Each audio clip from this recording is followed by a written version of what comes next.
வணக்கம் குரு ஜோதிடம் சேனல் நேயர்களே, நான் உங்கள் அன்பான சயின்டிபிக் வேதிக் அஸ்ட்ராலஜி பேசுகிறேன்.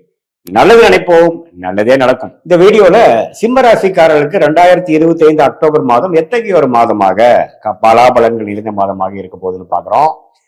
இப்போ சயின்டிபிக் வேதிக் அஸ்ட்ராலஜி முறையில எந்த விதத்திலும் மிகைப்படுத்தாமல் பரிகாரங்கள் அது மாதிரி விஷயத்துக்கெல்லாம் போகாமல் உள்ளது உள்ளவாறு உங்கள் ஜோதிடத்தில் உங்கள் ஜாதகத்தில் எப்படி இருக்க போகிறது அதெல்லாம் பார்த்து அடுத்த வரக்கூடிய தசா புக்திகள் எல்லாம் எப்படி இருக்குங்கிறது பார்த்து தான் நம்ம வந்து துல்லியமான பலன்கள் எடுக்கணும். நம்ம இப்ப பார்க்க போறது மாத கிரகம் ஆண்டு கிரகத்தோட சஞ்சாரங்கள் சயின்டிபிக் வேதிக் அஸ்ட்ராலஜி முறையில துல்லியமாக என்ன காட்டுது சிம்மராசிக்காரர்களுக்குன்னு பார்க்கும் பொழுது, அஷ்டம சனி நடந்து கொண்டு இருக்கக்கூடிய சிம்மராசிக்காரர்கள் இப்ப மக நட்சத்திரக்காரங்களாம் முழுசா பாதிக்கப்பட்டிருக்கிறாங்க. இப்ப நமக்கு 10 ஜாதகம் வருதுன்னா 5 ஜாதகம் 4 ஜாதகம் சிம்மராசி தான் வருது. அதுல மக நட்சத்திரம் 3 ஜாதகம் வருது. ஏன்னா அவங்களுக்கு தான் வந்து 8ஆம் இடத்துல சனி இருந்து நல்லாவே ஒரு இக்கட்டான ஒரு சூழ்நிலை, மனசுல ஒரு சோர்வு, சந்தோஷம் இல்லாத ஒரு நினைவு, அது வயசு வித்தியாசம் இல்லாமல் மாணவர்களா இருந்தாலும் சரி, குழந்தைகளா இருந்தாலும் சரி, நடுத்தர வயதினராக இருந்தாலும் சரி, சீனியர் சிட்டிசனா இருந்தாலும் சரி, தொழிலதிபர்களா இருந்தாலும், வேலையில் இருக்கிறவங்களா இருந்தாலும், ஏதோ ஒரு விஷயங்கள் வந்து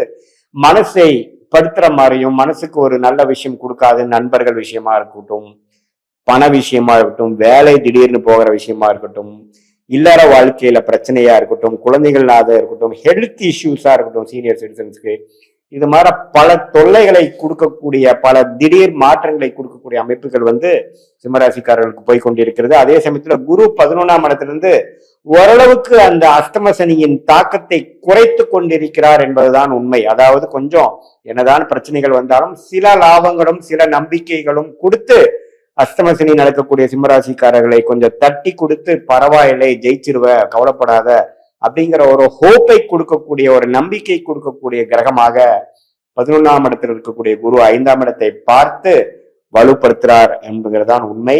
அதே சமயத்துல 7ஆம் இடத்துல ராகும் ராசிக்குள்ள கேதும் இருந்து மன குழப்பங்கள், நண்பர்களிடையே சில பிரச்சனைகள், குடும்பத்துல மன நிம்மதி இல்லாத விஷயங்கள், எதை சொன்னாலும் தப்பா போகுது, வாயை திறந்தாவே ஆர்கியூமெண்டா தான் போகுது, குதர்க்கமான பிரச்சனைகளா வருகிறது, நண்பர்களிடையே சரியில்லை, பங்குதாரர்களிடையே அவ்வளவு ஒன்றும் பரஸ்பர நட்பு பாராட்ட முடியல. அதே மாதிரி ஹஸ்பண்டா இருந்தா ஒய்ஃபா இருந்தா ஹஸ்பண்டுக்குள்ளேயே ஒரு சில மன கசப்புகள், இன்லாஸ், நம்மளோட அடுத்த level of relationship, blood relationship எதுவுமே கொஞ்சம் மனசுக்கு இதமாக இல்லைங்கிற அந்த ராகு கேது இஷ்யூஸ் கொடுக்குறார். பட் இதுல என்னன்னா குருவின் பார்வை இருப்பதனால ஓரளவுக்கு எல்லாமே கண்ட்ரோல்டா போகக்கூடிய அமைப்புகள் கட்டாயம் காட்டுதுங்கிறதா உண்மை. சோ என்னன்னா ஓரளவுக்கு வந்து பிரச்சனைகள் இருந்தாலும் ஓரளவுக்கு சமாளிக்கக்கூடிய அளவுக்கு வந்து ஆண்டு கிரகங்கள் இருக்குது. அதனால நீங்க நம்பிக்கை விட வேண்டாம். அதே சமயத்துல ராசி அதிபதி ஆகிய சூரியன் 2ஆம் இடத்துல இருக்கிறது மாச 2வது வாரத்துக்கு அப்புறம் 3வது வாரத்துல இருந்து 3ஆம் இடத்துக்கு நீச்சமானாலும் குருவின் பார்வை பெறுகிறார். சோ அதனால சில விஷயங்கள் பாசிட்டிவா நடக்கும், சில அதிருப்தியான சில விஷயங்கள் வந்து நீங்கும், சில பாசிட்டிவான ஓப்பனிங்ஸ் கிடைக்கும், மனக்கவலைகள் குறையும், உடல் உபாதைகள் சரியாகுங்கிற விஷயம் வந்து குருவின் பார்வை ராசி அதிபதி ஆகிய சூரியனுக்கு கிடைப்பது வந்து கொடுக்கக்கூடிய அமைப்பு 3rd and 4th week of அக்டோபர்ல உங்களுக்கு கிடைக்குதுங்க. அதே சமயத்துல உங்களுக்கு செவ்வாய்ங்கிற ராஜோகாதிபதி பாத்தீங்கன்னா 3ஆம் இடத்துல இருந்து 4ஆம் இடத்துக்கு மாச கடைசியில போகிறது. தொழில் வேலை ரீதியான சில முன்னேற்றங்கள்லாம் கொடுக்கக்கூடிய அமைப்பு வந்து சிம்மராசிக்காரருக்கு இருக்கு. புதனும் பாத்தீங்கன்னா மாதத்தின் 2nd வீக் வந்து மாறி குருவின் பரப்படிப்பு வர்றதுனால மாணவர்கள் வந்து கொஞ்சம் மாதத்தின் 2nd வீக்ல இருந்து ஓரளவுக்கு உத்வேகமாக படிக்கிறது, பழைய இதோட கொஞ்சம் இம்ப்ரூவ்மெண்டோட இருக்கிறது, போக்கஸோட இருக்கிறது, கான்சென்ட்ரேஷன் இருக்கிறது, கொஞ்சம் காம்படிட்டிவ் எக்ஸாம்ஸ் கிளியர் பண்றவங்களுக்கு ஒரு போக்கஸும் என்ன பண்ணணுங்கிற விஷயங்கள் கிடைக்கிறது. அதே சமயத்துல என்ன ஹையர் ஸ்டடிஸ் பண்ணணும், டாக்குமெண்டேஷன் லெவலில் இருக்கிறவங்க, கிரியேட்டிவ் லைன்ல இருக்கிறவங்க, மீடியா துறையில இருக்கிறவங்க, அவங்களுக்கு எல்லாமே ஓரளவுக்கு பாசிட்டிவான ரிசல்ட் 2nd வீக்ல இருந்து ஓரளவுக்கு அஷ்டமசனி நடுவிலும் சில விஷயங்கள் கொஞ்சம் சாதகமாக நடக்குது அப்படிங்கிற மாதிரி ஒரு அமைப்பு வந்து கொடுக்கக்கூடிய அமைப்பு உண்டு. குழந்தைகள்னால சில விஷயங்கள் பாசிட்டிவா வரக்கூடிய அமைப்புகள் இருக்கு. ஏன்னா குழந்தை பாவத்தை குரு பார்க்கறது, அதே சமயத்துல சனி பார்த்தாலும் ஏதோ ஒண்ணு சரியில்லைனாலும் ஒண்ணு பாசிட்டிவா இருக்குதுங்கிற அளவுக்கு சில விஷயங்கள் நடக்கக்கூடிய அமைப்பு இருக்கு. காதல் விஷயங்களும் கொஞ்சம் இந்த டைம்ல கொஞ்சம் கேர்ஃபுல்லா இருக்கணும். ஏன்னா இக்கட்டான ஒரு சூழ்நிலை கொடுக்கும்.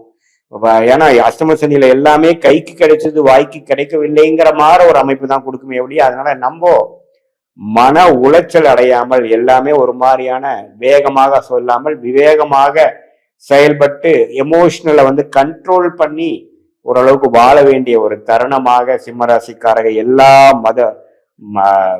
வயதினருக்கும் இருக்கு. ஏன் சிறு குழந்தைகளுக்கே பாத்தீங்கன்னா அவங்க ஸ்கூல்ல அவங்க ஃப்ரெண்ட்ஸோட சண்டை, குறும்பு பண்றது, உடம்பு அடிபடுறது, கை உடையிறது, கால் உடையுதுங்கிற மாதிரி சில சில தொந்தரவுகள் கொடுக்கக்கூடிய அமைப்பு இருக்கிறதுனால இந்த அடுத்த ஒரு 3 மாதங்கள் சிம்மராசிக்கார மக நட்சத்திரக்காரங்களும் அடுத்த வருஷம்னா பூர நட்சத்திரக்காரங்களும் கொஞ்சம் கேர்ஃபுல்லாக பொறுமையாக இருக்க வேண்டிய அவசியம் தேவைப்படுகிறது.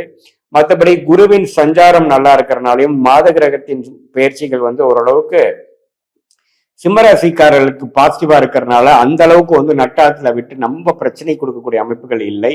இது ஒரு பொதுவான பலன்களை தவிர உங்களுடைய ஜாதகத்துல நீங்க எது மாதிரி நேரத்துல எந்த தேதியில எந்த ஊர்ல பிறந்தீங்க வைத்து நீங்க என்ன லக்னத்துல பிறந்தீங்க, லக்னாதிபதி எப்படி இருக்கு, என்ன தசை நடந்து கொண்டு இருக்கிறது, அதுல என்ன புக்தி நடக்குது, புக்தியை டிவைட் பண்ணோம்னா என்ன அந்திரம் நடந்து கொண்டு இருக்கிறது, இந்த புக்திநாதன் தசநாதன் அந்திரநாதன் நம்ம இப்ப பேசின கோச்சார் அமைப்புல என்ன பயிற்சிகள் இருக்கு, அந்த சிம்ம ராசிக்கு எது மாதிரி அமைப்புல இருக்குங்கிறதெல்லாம் ஒருங்கிணைத்து நாம பார்க்கும்பொழுது சயின்டிபிக் வேதிக் அஸ்ட்ராலஜி முறையில அறிவியல் சார்ந்த முறையில மிகைப்படுத்தாமல் பரிகாரங்கள் அது மாதிரி மூட நம்பிக்கையில போகாமல் உள்ளது உள்ளவாறு கர்மா எப்படி செயல்பட போகிறது, எது மாதிரி விஷயங்கள் உங்கள் வாழ்க்கையில அடுத்தடுத்த விஷயங்கள் நடக்கக்கூடிய அமைப்பு காத்து கொண்டிருக்கிறது, எது மாதிரி முடிவுகள் எடுப்பது நல்லது, எந்த நேரத்தில் மாற்றங்கள் நல்லது, எந்த நேரத்தில் அடக்கி வாசிப்பது நல்லது, எந்த நேரத்தில் எது மாதிரி பிராப்தங்கள் நமக்கு காத்து கொண்டிருக்கிறது, எந்த நேரத்தில் நம்ம செயல்படலாம், எந்த நேரத்தில் நம்ம கொஞ்சம் எந்த விதத்திலும் முயற்சி எடுக்காமல் கொஞ்சம் அமைதியா இருக்கக்கூடிய காலகட்டம் என்ன, நம்மளுடைய கர்மா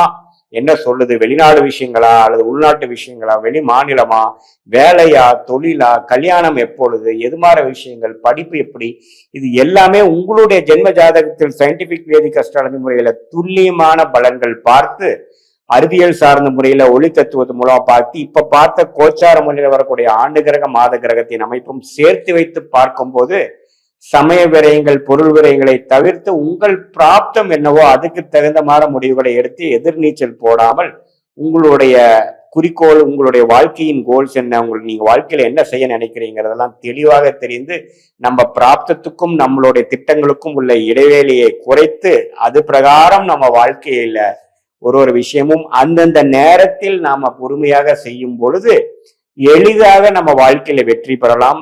இதனால என்னன்னா அந்த இந்திய வேத ஜோதிடத்துல என்ன நம்ம தெரிஞ்சுக்கிறோம்னா நம்மளுடைய கர்மா எப்படி செயல்படுகிறது, நம்ம என்ன எத்தனையோ எண்ணங்களோட இருக்கலாம், எத்தனையோ கனவுகள் இருக்கலாம், நமக்கு என்ன காத்து கொண்டிருக்கிறதுங்கிறது ஓரளவுக்கு நமக்கு எது வரும் எது வராது எது மாதிரி விஷயம் காட்டுகிறதுங்கிறது நம்ம தெரிஞ்சிட்டோம்னா அதுக்கு தகுந்த மாற நம்மளுடைய வாழ்க்கை திட்டங்களையும் வாழ்க்கை எண்ணங்களையும் நம்ம கொண்டு போறது தேவையற்ற சமய விரயங்கள் தேவையற்ற பொருள் விரயங்களை தவிர்த்து எந்த நேரத்தில் எது செய்யலாம் அவசரப்படாமல் தப்பான முடிவுகளை எடுத்து, ஏன்னா இந்த காலத்துல எந்த ஒரு முடிவும் தப்பா எடுத்தாலும் அதுல இருந்து நம்ம திருத்தி கொள்ளுவது மிகப்பெரிய கடினமா இருக்கு. ஏன்னா எல்லாத்துக்கும் பண விரயங்கள், எல்லாத்துக்கும் சமய விரயங்கள்.